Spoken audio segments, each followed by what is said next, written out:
Good afternoon. This is Violet, and come read with me. I'm reading from my second book, It Takes Two. It's a little bit me and a little bit you.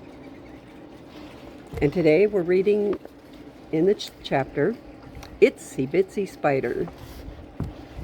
And this is Dale speaking. We were out on patrol. The area we worked in was very heavy jungle. This one particular area had some tall trees which were in an open area, kind of like an orchard. There was a trail between the trees, and as we were walking up it, we came to a huge spider web. It was about 6 feet wide and 8 feet tall. I was in point, that means I was in the front, and my RTO, that's the radio transmit operator, was behind me. Martin was behind the RTO.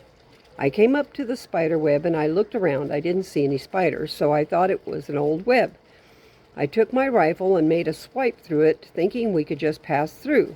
But when I did, this huge spider jumped down from above my head right into my face. The spider was about 6 or 7 inches in diameter, much bigger than an American tarantula. Its body was furry with a pointed tail.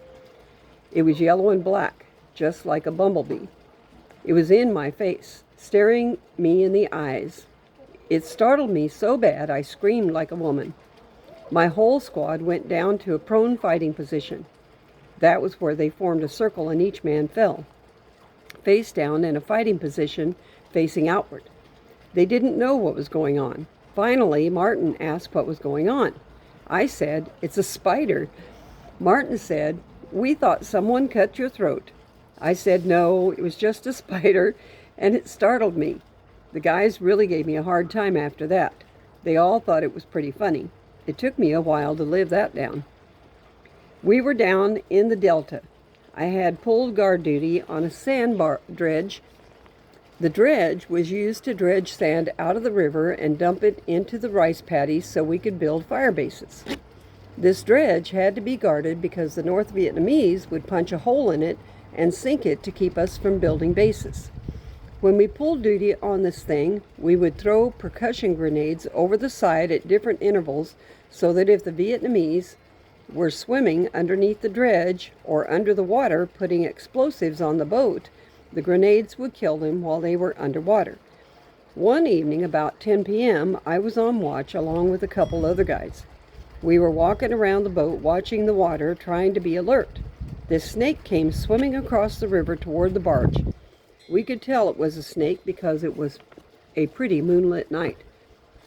The snake was probably 10 feet long and 4 inches in diameter, but it swam right up to the side of the barge and was trying to climb up onto the barge. Because of the size of the barge, it couldn't get up the side.